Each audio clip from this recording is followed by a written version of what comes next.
నిజమే, కేటీఆర్ పర్యటన మీద ఏడుస్తున్నావు.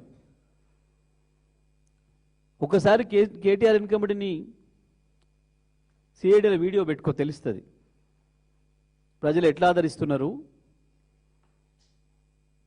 దారెంబడి పోతుంటే కార్లో పోయేటోళ్ళు కావచ్చు, బస్సులో పోయేటోళ్ళు కావచ్చు, ఆటోలో పోయేటోళ్ళు కావచ్చు, మోటార్ సైకిల్ మీద పోయేటోళ్ళు కావచ్చు, భార్య పిల్లలతో పోయేటోళ్ళు కావచ్చు, హాయిగా వచ్చి ఎట్లా విజ్ చేస్తున్నారు, ఏ రకంగా ఫోటోల కొరకు అడుగుతున్నారు. హైదరాబాద్లో పోతుంటే అపార్ట్మెంట్ల నుంచి వెళ్ళి ప్రజలు ఎట్లా, మహిళలు ఎట్లా బిహేవ్ చేస్తున్నారు, మళ్ళీ మీరే రావాలని. నీ పర్యటన ఒకసారి చూసుకో, నేను నల్గొండ పర్యటన చూసుకో. నీ కాంగ్రెస్ కార్యకర్తలే అసహ్యంగా తిట్టుకుంటూ పోయినారు నీ గురించి. మళ్ళీ ఎట్లా వస్తారా ఈడికి జిల్లాకు అనుకుంటూ పోయినారు.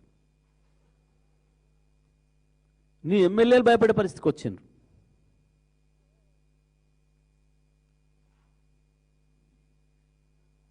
నీ మీటింగ్ రావడానికి నీ సొంత పార్టీ ఎమ్మెల్యేలు భయపడే పరిస్థితికి వచ్చిండ్రు. గాలం దొక్కుతామేమో కానీ బీఆర్ఎస్ సైనికుడిని ముట్టుకోవడం నీ తరం కాదు, నీ తాత తరం కాదు, గుర్తుపెట్టుకో.